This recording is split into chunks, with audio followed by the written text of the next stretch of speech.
Assalamualaikum warahmatullahi wabarakatuh. Kami dari kelompok 2 ingin mempresentasikan hasil diskusi kami yang berjudul bahan-bahan baku, biaya tenaga kerja, dan biaya overhead pabrik. Di sini dengan saya Dewi Arimbi dan teman saya Fitria Karisma, Aprilia Ramapatona, Ivan Simamora. Baik, di sini saya akan menjelaskan biaya bahan baku.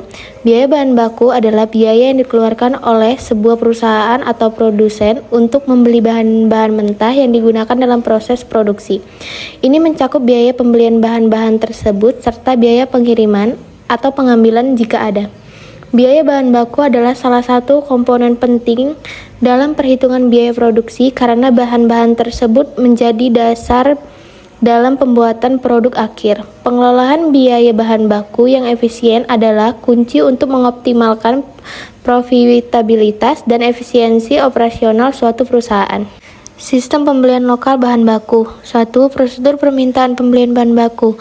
Jika persediaan bahan baku yang ada di gudang sudah mencapai jumlah tingkat minimum pemesanan kembali, bagian gudang kemudian membuat surat permintaan pembelian yang kembali dikirim ke bagian pembelian. 2. Prosedur penerimaan bahan baku. Pemasok mengirimkan bahan baku kepada perusahaan sesuai dengan surat order pembelian yang diterimanya. Bagian penerimaan yang bertugas menerima barang, mencocokkan kualitas, jenis serta spesifikasi bahan baku yang diterima dari pemasok dengan tembusan surat order pembelian. Apabila bahan baku yang diterima telah sesuai dengan surat order pembelian, bagian penerima membuat laporan penerimaan barang untuk dikirim kepada bagian akuntan. 3. Prosedur pencatatan penerimaan bahan baku di bagian gudang. Bagian penerimaan menyerahkan bahan baku yang diterima dari pemasok kepada bagian gudang. Bagian gudang menyimpan bahan baku tersebut dan mencatat jumlah bahan baku yang diterimanya dalam kartu gudang. Kartu gudang digunakan oleh bagian gudang untuk mencatat mutasi tiap-tiap jenis barang gudang. Kart gudang hanya berisi informasi kualitas tiap-tiap jenis barang yang disimpan di gudang dan tidak berisi informasi mengenai harganya. Catatan kartu gudang diawasi bagian akuntan yang berupa kartu persediaan. 4. Prosedur pencatatan utang yang timbul dari pembelian bahan baku. Bagian pembelian menerima faktur pembelian dari pemasok. Bagian pembelian menerima tanda tangan di atas faktur pembelian sebagai tanda persetujuan bahwa faktur dapat dibayar karena pemasok telah menyetujui syarat-syarat pembelian yang ditentukan oleh perusahaan. Faktur pembelian yang telah ditandatangani oleh bagian pembelian tersebut diserahkan kepada bagian akuntan. Dalam transaksi pembelian bahan baku, bagian akuntan memeriksa ketelitian perhitungan dalam faktur pembelian dan mencocokkan dengan informasi dalam tembusan surat order pembelian yang diterima dari bagian pembelian dan laporan penerimaan barang yang diterima oleh dari bagian penerima. Faktur pembelian beserta surat order pembelian dan laporan penerimaan barang dicatat oleh bagian akuntan dalam jurnal pembelian yang kemudian dicatat dalam kartu persediaan. Masalah-masalah khusus yang berhubungan dengan bahan baku. Ada sisa bahan. Sisa bahan mengalami kerusakan di dalam proses pengerjaan disebut sisa bahan. Jika di dalam proses produksi terdapat sisa bahan, maka hasil penjualan sisa bahan tersebut dapat diperlakukan sebagai berikut. 1. Pengurangan biaya bahan baku yang dipakai dalam pemesanan yang menghasilkan sisa bahan tersebut. 2. Mengurangi terhadap biaya overhead pabrik yang sesungguhnya terjadi. 3. Penghasilan di luar usaha. B. Faktor produk rusak. Produk rusak adalah produk yang tidak memenuhi standar mutu yang telah ditetapkan, yang secara ekonomis tidak dapat diperbaiki menjadi produk yang baik. Sedangkan produk rusak merupakan produk yang telah menyerap bahan baku. Produk cacat. Produk cacat adalah produk yang tidak memenuhi standar mutu yang telah ditentukan, tetapi dengan mengeluarkan biaya pengerjaan kembali untuk memperbaikinya. Produk tersebut secara ekonomis dapat disempurnakan lagi menjadi produk yang lebih baik. Penentuan harga pokok bahan baku. A. Metode identifikasi khusus. Metode ini digunakan ketika perusahaan dapat secara langsung mengidentifikasi dan melacak biaya bahan baku yang digunakan untuk setiap unit produk. Dalam metode ini, setiap item bahan baku diberi identifikasi unik atau nomor serikal. Ketika bahan-bahan tersebut digunakan dalam proses produksi, biaya yang dikeluarkan untuk setiap item bahan baku tersebut dicatat secara terpisah. Dengan demikian, bahan yang terkait dengan setiap produk dapat dihitung secara spesifik dan akurat. Metode identifikasi khusus sering digunakan dalam situasi di mana bahan baku memiliki nilai tinggi, produk-produknya sangat beragam, atau perusahaan ingin memantau biaya produksi secara detail. Contoh penggunaan metode ini adalah dalam industri perhiasan, mobil mewah, atau barang-barang mewah lainnya. Di setiap item memiliki karakteristik yang unik. Keuntungan dari metode identifikasi khusus adalah akurasi dalam penghitungan biaya produk secara individual. Namun, metode ini mengeluarkan sistem pelacakan yang canggih dan biaya administratif yang lebih tinggi karena perlu mencatat setiap item bahan baku secara terpisah. B. Metode masuk pertama keluar pertama. Metode masuk pertama keluar pertama atau metode MPKP menentukan biaya bahan baku dengan anggapan bahwa harga pokok persatuan bahan baku yang pertama masuk dalam gudang digunakan untuk menentukan harga bahan baku yang pertama kali dipakai. Perlu ditekankan di sini bahwa untuk menentukan biaya bahan baku, anggapan aliran biaya tidak harus sesuai dengan aliran fisik bahan baku dalam produksi. Baik, di sini ada contoh soal bahan baku. Soalnya itu perusahaan membeli 4 macam bahan baku dengan harga faktur tiap-tiap jenis bahan sebagai berikut. Bahan baku A yang senilai Rp100.000, bahan baku B senilai Rp150.000, bahan baku C senilai Rp225.000, dan bahan baku D senilai Rp125.000. Biaya angkutan yang dikeluarkan untuk keempat jenis bahan baku tersebut adalah sebesar Rp48.000. Jika biaya angkutan tersebut dibagikan atas dasar perbandingan harga faktur tiap-tiap jenis bahan baku tersebut, harga pokok tiap jenis bahan baku akan dibebani dengan tambahan biaya angkutan sebesar 0,08, yaitu dengan 48.000 dibagi dengan 600. Pembagian biaya angkutan sebesar 48 tersebut disajikan dalam gambar berikut. Baik, jenis bahan baku A, B, C sudah tertera di harga faktur di sampingnya. Baik, pembagian biaya angkutan di situ tertera 8.000 yang hasilnya itu 100.000 dikali dengan 0,08 yang hasilnya 8.000. Begitu juga dengan jenis bahan baku B, C, dan D. Maka harga pokok bahan baku itu harga faktur ditambah dengan pembagian biaya angkutan, maka 100 ditambah dengan 8.000, maka hasilnya 108.000. Dan begitu dengan jenis bahan baku B dan C dan D. Contoh soal bahan baku. Biaya angkutan yang diperkirakan akan dikeluarkan dalam tahun 2021 adalah sebesar Rp2.500.000 dan jumlah bahan baku yang diangkut diperkirakan sebanyak 50.000 kg. Jadi, tarif biaya angkutan untuk tahun 2021 adalah sebesar 50 per kilogram bahan baku.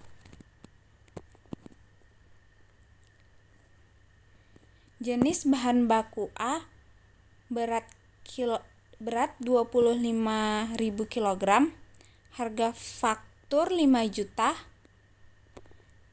dikali Rp50 yaitu Rp1.250.000, kemudian Rp6.250.000. Jenis bahan baku B berat 15.000 kg, harga faktur Rp4.500.000 dikali Rp50 yaitu Rp750.000, kemudian Rp5.250.000. Jenis bahan baku C 10.000 kg, harga faktur Rp4 juta dikali Rp50 yaitu menghasilkan Rp500.000. Kemudian Rp4.500.000. Untuk harga faktur ditambahkan menjadi Rp13.500.000, kemudian Rp2.500.000, kemudian 16 juta.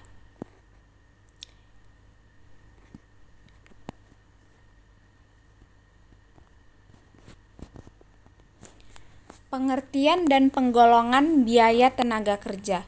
Biaya tenaga kerja adalah biaya yang dibebankan untuk penggunaan tenaga kerja manusia tersebut. Di dalam perusahaan manufaktur, penggolongan kegiatan tenaga kerja dilakukan berdasarkan fungsi pokok dalam organisasi perusahaan, kegiatan departemen dalam perusahaan, jenis pekerjaannya, dan hubungannya dengan produk. Biaya tenaga kerja adalah biaya yang dikeluarkan sebagai akibat pemanfaatan tenaga kerja dalam melakukan produksi. Fungsi pokok dalam perusahaan. Biaya tenaga kerja yang di perusahaan manufaktur dibedakan menjadi 3, yaitu yang pertama, tenaga kerja bagian produksi. Tenaga kerja bagian produksi adalah tenaga kerja yang secara langsung ataupun tidak ikut berperan atau terlibat di dalam aktivitas produksi. Contoh dari biaya tenaga kerja bagian produksi adalah sebagai berikut: gaji karyawan pabrik, biaya kesejahteraan karyawan pabrik, upah lembur karyawan, gaji manajer pabrik, dan upah mandor pabrik. Yang kedua ada tenaga kerja bagian pemasaran, yaitu tenaga kerja yang berkaitan dengan aktivitas distribusi atau penjualan hasil produksi. Oleh karena itu, balas jasa yang diberikan kepada tenaga kerja bagian pemasaran tidak masuk dalam unsur produksi, tapi masuk dalam unsur biaya penjualan. Contohnya, upah karyawan pemasaran, biaya kesejahteraan karyawan pemasaran, biaya komisi pramuniaga, dan gaji manajer pemasaran. Yang ketiga ada tenaga kerja bagian umum dan administrasi, yaitu tenaga kerja yang berkaitan dengan aktivitas administrasi dan umum yang ada di kantor. Contohnya adalah gaji karyawan bagian akuntansi, gaji karyawan bagian personalia, dan gaji karyawan bagian sekretariat. Berdasarkan hubungannya dengan produk, tenaga kerja dibedakan menjadi 2, yaitu tenaga kerja langsung. Tenaga kerja langsung adalah tenaga kerja yang terlibat secara langsung dalam proses pengolahan bahan baku menjadi barang jadi dalam aktivitas produksinya. Oleh karena itu, imbal jasa yang diberikan kepada tenaga kerja langsung dalam unsur biaya produksi atau dengan kata lain merupakan salah satu biaya produksi utama. Yang kedua ada tenaga kerja tidak langsung. Tenaga kerja tidak langsung adalah tenaga kerja yang terlibat secara tidak langsung dalam proses pengolahan bahan baku menjadi barang jadi, namun membantu dalam menyelesaikan produk jadi. Oleh karena itu, imbal jasa yang diberikan kepada tenaga kerja tidak langsung masuk dalam biaya overhead pabrik atau biaya produksi tidak langsung. Berdasarkan kegiatan departemen. Berdasarkan kegiatan suatu departemen, tenaga kerja dikelompokkan menjadi 2, yaitu tenaga kerja departemen produksi. Yang termasuk dalam tenaga kerja departemen produksi misalnya tenaga kerja departemen pengolahan, tenaga kerja departemen penelitian, dan tenaga kerja departemen penyempurnaan. Yang kedua ada tenaga kerja departemen non-produksi, yang termasuk dalam tenaga departemen non-produksi misalnya seperti tenaga kerja departemen personalia, tenaga kerja departemen akuntansi, dan tenaga kerja departemen IT. Selanjutnya berdasarkan pendidikan dan kemampuan. 1. Tenaga kerja terdidik. Tenaga kerja terdidik adalah tenaga kerja yang bisa meraih jabatannya dalam bekerja dengan menggunakan pendidikan secara formal. Misalnya seperti tenaga ahli, manajer, auditor, dan lain sebagainya. 2. Tenaga kerja terlatih. Tenaga kerja terlatih adalah tenaga kerja yang bisa meraih jabatannya dalam bekerja dengan adanya latihan atau keterampilan yang diperoleh dari pendidikan non-formal. 3. Tenaga kerja tidak terdidik dan terlatih. Tenaga kerja tidak terdidik dan terlatih adalah tenaga kerja yang tidak memiliki kemampuan atau keahlian khusus, pada umumnya sebagai tenaga kerja kasar yang diberi upah secara harian. Pencatatan biaya tenaga kerja. Dalam metode harga pokok pesanan, 1. Harus dipisahkan antara upah tenaga kerja langsung dengan upah tenaga kerja tidak langsung.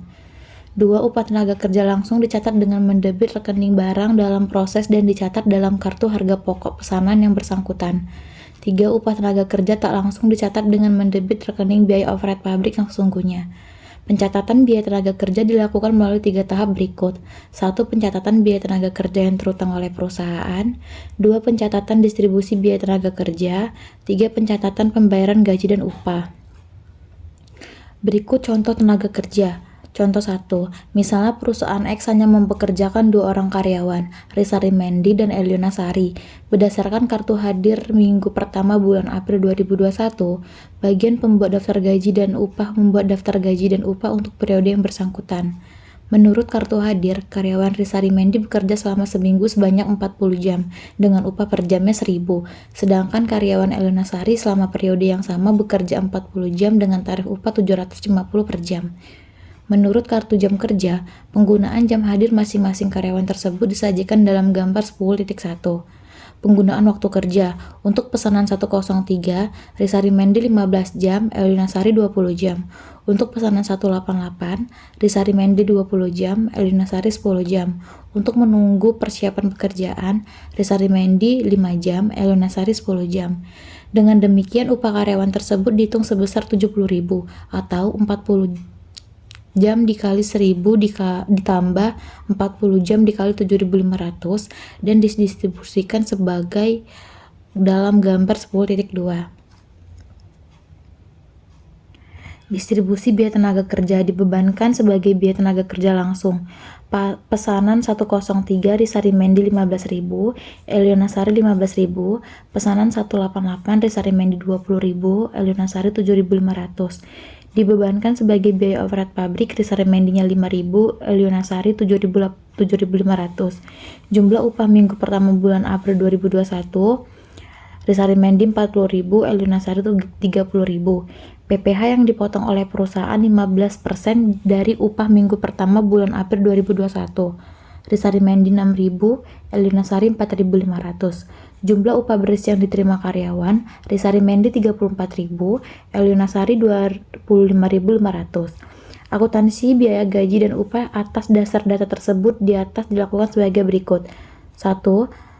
Berdasarkan atas rekapitulasi gaji dan upah, bagian akuntansi kemudian membuat jurnal distribusi gaji dan upah sebagai berikut. Biaya barang dalam tenaga kerja 57.500, biaya overhead pabrik 12.500, gaji dan upah 70.000. Tahap 2. Atas dasar bukti kas keluar, bagian akuntansi membuat jurnal sebagai berikut. Gaji dan upah 70.000, utang PPh karyawan 10.500, utang gaji dan upah 59.500. Tahap 3. Atas dasar daftar gaji dan upah yang telah ditandatangani karyawan sebagai bukti telah dibayarkannya upah karyawan, bagian akuntansi membuat jurnal sebagai berikut. Utang gaji dan upah 59.500, kas 59.500. Tahap 4. Penyetoran PPh karyawan ke kas negara di jurnal oleh bagian akuntansi sebagai berikut. Utang PPh karyawan 10.500, kas 10.500. Biaya overhead pabrik. Biaya overhead pabrik adalah biaya produksi selain biaya bahan baku dan biaya tenaga kerja langsung. Biaya-biaya produksi yang termasuk dalam biaya overhead pabrik dikelompokkan menjadi golongan berikut ini. 1. Biaya bahan penolong. Bahan penolong adalah bahan yang tidak menjadi bagian dari produk jadi atau bahan yang meskipun menjadi bagian produk jadi, tetapi nilainya relatif kecil apabila dibandingkan dengan harga pokok produk yang dihasilkan. Dalam perusahaan percetakan, misalnya yang termasuk dalam bahan penolong antara lain bahan perekat. 2. Biaya reparasi atau pemeliharaan. Biaya reparasi dan pemeliharaan berupa biaya suku cadangan atau spare part dan biaya bahan habis pakai atau factory supplies atau persediaan yang lain serta pembelian jasa dari pihak luar perusahaan untuk keperluan perbaikan dan pemeliharaan emplasemen perumahan bangunan pabrik, mesin-mesin dan equipment kendaraan. 3. Biaya tenaga kerja tak langsung. Tenaga kerja tak langsung adalah tenaga kerja pabrik yang upahnya tidak dapat diperhitungkan secara langsung kepada produk atau pesanan tertentu. Biaya tenaga kerja tak langsung terdiri dari upah. Tenaga kerja tak langsung terdiri dari A. Karyawan yang bekerja dalam departemen pembantu seperti departemen pembangkit tenaga listrik, uap, bengkel, dan departemen gudang. B. Karyawan tertentu yang bekerja dalam departemen produksi, seperti kepala departemen produksi, karyawan administrasi pabrik, dan mandor. Selanjutnya ada 4 beban biaya yang timbul sebagai akibat penilaian terhadap aktiva tetap. Biaya-biaya yang termasuk dalam kelompok ini antara lain adalah biaya-biaya depresiasi emplasemen pabrik, bangunan pabrik, mesin dan equipment, perkakas laboratorium, alat kerja dan aktiva tetap lain yang digunakan di pabrik. 5. Beban biaya timbul sebagai akibat berlalunya waktu.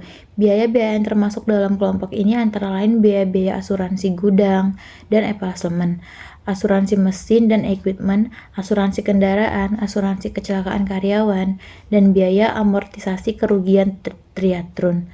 6. Biaya overhead pabrik lain yang secara langsung memerlukan pengeluaran uang tunai. Biaya overhead pabrik yang termasuk dalam kelompok ini antara lain biaya reparasi yang diserahkan kepada pihak luar perusahaan, contohnya biaya listrik PLN. Lalu ada penggolongan biaya overhead pabrik menurut perilaku dalam hubungannya dengan perubahan volume produksi. Ditinjau dari perilaku unsur-unsur biaya overhead pabrik dalam hubungannya dengan perubahan volume kegiatan, biaya overhead pabrik dapat dibagi menjadi 3 golongan, yaitu biaya overhead pabrik tetap, biaya overhead pabrik variabel, dan biaya overhead pabrik semi variabel. Biaya overhead pabrik variabel adalah biaya overhead pabrik yang berubah sebanding dengan perubahan volume kegiatan. Biaya overhead pabrik tetap adalah biaya overhead pabrik yang tidak berubah dengan adanya perubahan volume kegiatan dalam kisar perubahan volume kegiatan tertentu. Biaya overhead pabrik semi variabel adalah biaya overhead pabrik yang berubah tidak sebanding dengan perubahan volume kegiatan. Untuk keperluan penentuan tarif biaya overhead pabrik dan untuk pengendalian biaya overhead pabrik bersifat semi variabel dipecah menjadi 2 unsur, yaitu biaya tetap dan biaya variabel. Penggolongan biaya overhead pabrik menurut hubungannya dengan departemen-departemen yang ada di dalam pabrik. Perusahaan juga mempunyai departemen-departemen pembantu seperti departemen pembangkit tenaga listrik dan departemen bengkel. Maka biaya overhead pabrik meliputi juga semua jenis biaya yang terjadi di departemen-departemen pembantu ini, yang meliputi biaya tenaga kerja, depresiasi, reparasi, dan pemeliharaan aktiva tetap dan asuransi. Ditinjau dan hubungan dengan departemen-departemen yang ada dalam pabrik, biaya overhead pabrik dapat digolongkan menjadi 2 kelompok. Biaya overhead pabrik langsung departemen dan biaya overhead tak langsung departemen. Menyusun anggaran biaya overhead pabrik. Ada 3 macam kapasitas yang dapat dipakai sebagai dasar pembuatan anggaran biaya overhead pabrik. Yang pertama, kapasitas praktis, dan kedua, kapasitas normal, dan yang ketiga, kapasitas sesungguhnya yang diharapkan. 1. Kapasitas teoritis. Kapasitas teoritis adalah kapasitas pabrik atau suatu departemen untuk menghasilkan produk pada kecepatan penuh tanpa berhenti selama jangka waktu tertentu. Kapasitas praktis adalah kapasitas teoritis dikurangi dengan kerugian waktu yang tidak dapat dihindari karena hambatan-hambatan intern perusahaan. Yang kedua, kapasitas normal, yaitu kemampuan perusahaan untuk memproduksi dan menjual produknya dalam jangka panjang. Jika dalam penentuan kapasitas praktis hanya diperhitungkan kelonggaran waktu akibat faktor-faktor intern perusahaan. Dalam penentuan kapasitas normal diperhitungkan pula kecenderungan penjualan dalam jangka panjang. Yang ketiga, kapasitas sesungguhnya. Kapasitas sesungguhnya adalah kapasitas yang diperkirakan akan dapat dicapai dalam tahun yang akan datang. Jika anggaran biaya overhead pabrik didasarkan pada kapasitas sesungguhnya yang diharapkan, maka berarti ramalan penjualan tahun yang akan datang dipakai sebagai dasar penentuan kapasitas. Memilih dasar pembebanan biaya overhead pabrik kepada produk. 1. Satuan produk. 2. Biaya bahan baku. 3. Biaya tenaga kerja langsung. Dan yang terakhir, biaya tenaga kerja langsung. Jam tenaga kerja langsung. Lalu yang kelima, jam mesin. Faktor-faktor yang harus dipertimbangkan dalam memilih dasar pembebanan yang dipakai adalah 1. Harus diperhatikan jenis biaya overhead pabrik yang dominan jumlahnya dalam departemen produksi. Yang kedua, harus diperhatikan sifat-sifat biaya overhead pabrik yang dominan tersebut dan eratnya hubungan sifat-sifat tersebut dengan dasar pembebanan yang akan dipakai. Contoh soal. Di sini contoh soalnya, PT Elionasari memproduksi produknya berdasarkan pesanan. Dalam penentuan tarif biaya overhead pabriknya, telah disusun anggaran biaya overhead pabrik seperti yang dicantumkan dalam gambar 7.1. Biaya overhead pabrik dibebankan kepada produk berdasarkan jam mesin. Anggaran biaya overhead pabrik tersebut disusun pada kapasitas normal sebanyak 80.000 per jam mesin. Perhitungan tarif biaya overhead pabrik disajikan dalam gambar 7.1. Di sini ada anggaran biaya overhead pabrik untuk tahun 2021 atas dasar kapasitas normal 80.000 per jam mesin. Di sini jenis biayanya yang pertama ada di nomor rekening 5101, yaitu biaya bahan penolong. Biaya penolong ini dalam bentuk variabel dengan jumlah 1.050.000. Lalu di rekening 5102 ada biaya listrik. Biaya listrik ini juga variabel dengan jumlah 1.500.000. Yang ketiga ada 5103, jenis biayanya biaya bahan bakar dan ini variabel dengan jumlah 1 juta rupiah. Lalu yang keempat 5104, jenis biayanya biaya tenaga kerja tidak langsung dan ini variabel dengan jumlah 1.500.000 rupiah.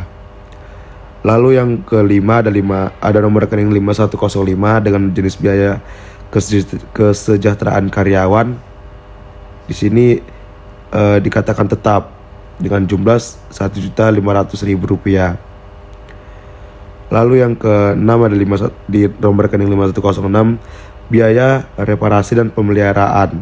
Ini variabel dengan harga 750.000. Lalu yang ke-7 nomor rekening 5107 yaitu biaya asuransi gedung. Ini tetap dan dengan harga 600.000. Nomor rekening 5108 itu biaya depresiasi, itu adalah tetap dan dengan biaya 800.000. Maka jumlah total variabel 5.800.000 dan jumlah total tetapnya 5.400.000. Jumlah total keseluruhan adalah 11.200.000. Di sini ada perhitungan tarif biaya overhead pabrik. Yang pertama adalah tarif biaya overhead pabrik variabel 5.800.000 dibagi 80.000 per jam mesin. Hasilnya Rp72,50 per jam mesin. Lalu yang kedua ada tarif biaya overhead pabrik tetap dengan jumlah 5.400.000 dibagi 80.000 per jam mesin. Hasilnya Rp67,50 per jam mesin. Lalu total dari tarif biaya overhead pabrik ini adalah Rp140 per jam mesin. Di sini kita akan melihat contoh overhead pabrik yang selanjutnya ya. Di sini ada PT overhead pabrik yang sesungguhnya terjadi tahun 2021 pada kapasitas yang sesungguhnya yang dicapai 75.000 per jam mesin. Nah, yang pertama ada nomor rekening 5101 dengan jenis biaya bahan penolong yaitu variabel dengan jumlah 1.100.000. Lalu yang kedua ada nomor rekening 5102 dengan jenis biaya listrik yaitu variabel dengan jumlah 1.450.000. Lalu yang ketiga ada nomor rekening 5103 dengan jenis biaya bahan bakar yaitu variabel dengan jumlah Rp750.000. Lalu yang keempat adalah nomor rekening 5104 dengan jenis biaya tenaga kerja tidak langsung yaitu variabel dengan jumlah 1.500.000. Lalu yang kelima ada nomor rekening 5105 yaitu dengan jenis biaya kesejahteraan karyawan yaitu tetap dengan jumlah harga 1.500.000. Lalu yang keenam ada rekening 5106 dengan jenis biaya reparasi dan pemeliharaan yaitu variabel dengan harga Rp500.000. Lalu yang ketujuh nomor rekening 5107 yaitu jenis biaya asuransi gedung yaitu tetap dengan jumlah Rp600.000. Lalu yang terakhir ada nomor rekening 5108 dengan jumlah biaya depresiasi mesin, yaitu tetap dengan harga Rp800.000. Lalu jumlah variabel keseluruhan ada Rp5.300.000 dan jumlah tetap keseluruhan adalah Rp5.400.000. Jika dijumlahkan semua totalnya itu adalah Rp10.700.000. Kita lihat keterangan selanjutnya, di mana ada biaya overhead pabrik sesungguhnya itu Rp10.700.000. Persediaan bahan penolongnya Rp100.100.000. Lalu persediaan bahan bakar Rp750.000. Gaji dan upahnya Rp3.500.000. Lalu persediaan suku cadang Rp500.000. Persekor asuransi gedung Rp600.000. Akumulasi depresiasi mesin adalah Rp800.000 dan uang kas Rp3.450.000. Di sini ada catatannya.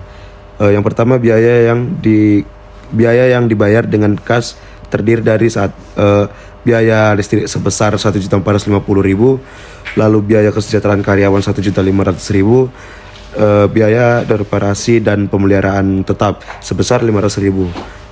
Maka jumlah total semua itu adalah Rp3.450.000. Terima kasih. Sekian dari presentasi kami, lebih kurang kami mohon maaf. Wassalamualaikum warahmatullahi wabarakatuh.